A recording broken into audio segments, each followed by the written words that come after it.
안녕하세요. 이상큐브입니다. KF21 보라매가 진화적 성능 개발을 위해 국내 연구 용역 과제를 진행하고 있다고 국내 언론에서 보도했습니다. 국내 언론에 따르면 국내 연구 용역 과제는 올해 말에 나오며 5, 6세대까지 진화적 개발 계획을 가지고 있다고 밝혔습니다. 이 영상은 서울경제신문의 기사를 바탕으로 작성되었음을 알려드립니다.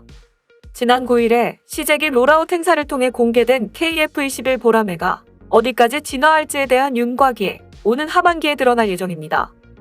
오는 2028년 이후 미국의 F-35 전투기처럼 5세대 스텔스 전투기나 그 이상의 6세대 전투기로 발전할 수 있을지 여부를 연내에 가늠할 수 있게 될 전망입니다. 한국항공우주산업 주관으로 보라매 개발에 속도가 붙은 가운데 관련 내용에 정통한 주요 소식통들은 최근 익명을 전제로 서울경제신문과 공식 인터뷰를 갖고 이 같은 현황을 전했습니다. 보라매의 향후 개발 방향에 대해서는 실질적인 진화적 성능 개발을 위해 국내 연구 용역 과제를 진행하고 있다며 금년 하반기에는 보라매의 나아갈 방향에 대한 밑그림이 그려질 것이라고 밝혔습니다. 특히 단계적 진화적 성능 개량을 통해 5, 6세대까지 진화적 개발을 하는 계획을 갖고 있다고 전했습니다. 현재 보라매는 4세대 전투기인 KF-16을 능가하는 4.5세대 전투기를 목표로 개발되고 있습니다. 구체적으로 보면 2026년까지 공대공 능력을 갖춘 보라매 블록1이 개발되고 2028년까지 공대지 부장을 겸비한 보라매 블록2가 개발될 예정입니다. 2028년 이후 보라매 블록3로 추가 개량을 하는 방안에 대해 아직 공군은 공식적으로 소요 제기를 하지 않은 상태입니다. 따라서 카이는 이번 연구 용역 과제를 통해 2028년 이후 보라매 블록3의 장기적 개발에 대한 우리나라 공군 등의 소요 제기를 이끌어낼 것으로 전망되고 있습니다.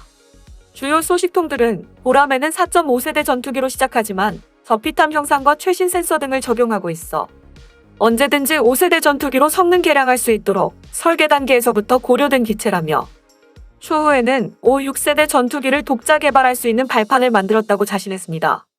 보라매가 완전한 5세대 스텔스기로 진화하려면 비행기 동체를 저피탐 형상으로 제작하는 것 이외에도 표면 처리가 중요합니다.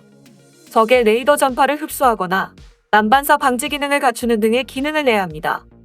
이와 관련해 주요 소식통들은 저피탐 기술에는 전투기의 동체 표면 등을 톱니바퀴 형태로 처리한다거나 전파를 흡수할 수 있는 머티리얼 등 구조체나 도료를 칠하는 방법이 있는데 저희도 그런 제반 기술을 연구하고 있다고 밝혔습니다. 국방부 관계자도 스텔스 기능을 위해선 특수도료 관련 기술 등이 중요한데 우리가 해당 도료의 무게를 최소화하면서도 내구성과 저피탐 기능을 구현하는 기술을 상당한 수준으로 확보한 것으로 알고 있다고 전했습니다. 공군 역시 애초에 보라매 개발 추진 시에 4.5세대를 뛰어넘는 5세대 이상의 전투기로 단계적 개발하는 가능성을 고려한 것으로 전해졌습니다. 공군은 보라매에 대한 작전 요구 성능을 정할 때 미사일 등을 동체 외부가 아닌 내부에 숨겨 넣을 수 있도록 내부 무장 여유 공간을 구비할 것을 요구했다는 것입니다.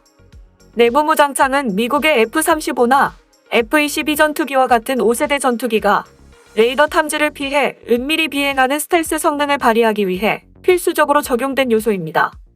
전투기가 미사일과 폭탄을 동체 외부나 날개에 장착하고 비행하면 레이더 전파에 포착되는 면적이 그만큼 커져 적군에게 쉽게 발각되기 때문입니다. 이와 관련해 주요 소식통들은 공군의 요구에 따라 보라매 동체의 내부 무장 공간을 남겨둬야 했기 때문에 그 자리를 제외한 나머지 동체 측면 공간에 육중하고 복잡한 스트럭 구조의 주착륙 장치가 들어갈 수 있도록 설계하는 것이 매우 힘든 작업이었다고 회상했습니다. 이어 국내 협력업체를 포함한 전담 태스크포스를 구성한 후 설계와 해석, 검토 과정을 수차례 반복한 결과 마침내 설계를 확정할 수 있었다고 소개했습니다. 보라매를 완전한 스텔스 형상의 5세대 전투기로 진화시키려면 무장뿐 아니라 주요 탐지 장비 등도 통합해 내장해야 합니다.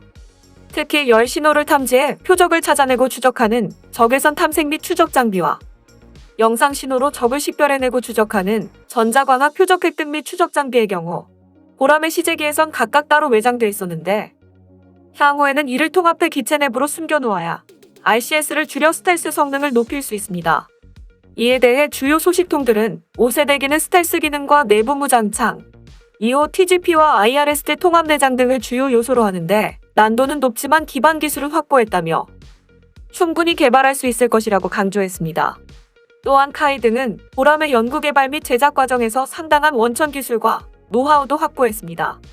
주요 소식통들은 보람의 생산 과정을 자동화하는 파스라는 장비를 개발했는데 기존에 수동으로 조립하던 동체 결합 작업을 자동으로 정밀하게 해 이틀 걸릴 작업을 하루 만에 끝낼 수 있게 됐다고 밝혔습니다. 이어 록히드 마틴 측 사람들도 자신들의 회사에도 그런 장비는 없다며 놀라워하더라고 전했습니다. 아울러 주날개 쪽의 리벳 작업 등을 자동화하는 로봇 드릴머신도 개발했다며 이 같은 제작 기술 노하우를 확보해 보람의 제작 시 불량률을 줄이고 작업 속도를 늘리는 등 원가 절감과 품질 향상을 동시에 이루게 됐다고 전했습니다. 이 밖에도 12,000개에 육박하는 항공기 체계의 성능 검증 기준을 만족하는지 검증하기 위한 시험시설을 구축하는 기술력을 확보할 수 있었고 항공기의 비행 제어 및 임무장비 전자전 소프트웨어 등을 직접 개발하면서 원천 개발을 마련할 수 있었다고 주요 소식통들은 전했습니다. 개발 과정에서 위기도 적지 않았습니다. 기술 이전 등으로 개발을 도와주기로 했던 해외 파트너들이 일부 기대를 저버리자 정치권 등에서 KF-X 사업 재검토를 주장하는 목소리가 높아지기도 했습니다. 특히 지난 2014년 무렵엔 주요 기술들을 이전해주기로 했던 협력 파트너인 미국의 록히드 마틴사가 4대 핵심 기술 이전을 거부한 것이 밝혀져 사업이 좌초위기에 몰리기도 했습니다.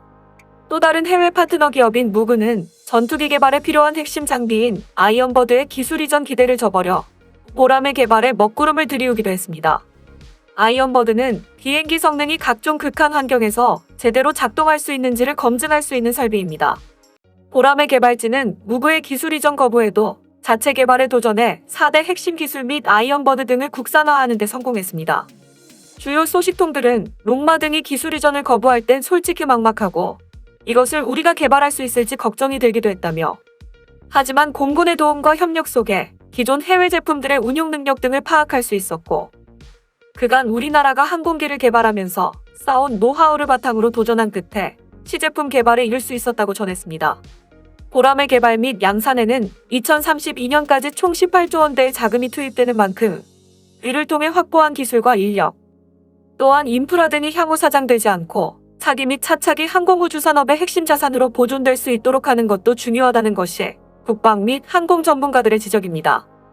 따라서 정부와 군당국 및 방산업계가 보람의 사업을 블록 1 버전으로 총 180대를 생산하고 종료하는 데 그치지 말고 후속 개량이나 신규 개발 프로젝트를 지속적으로 모색하고 이를 기반으로 내수 및 수출 시장의 활로를 열어야 인재와 기술 그리고 인프라의 핵심 자산을 선순환시킬 수 있을 것으로 전망되고 있습니다.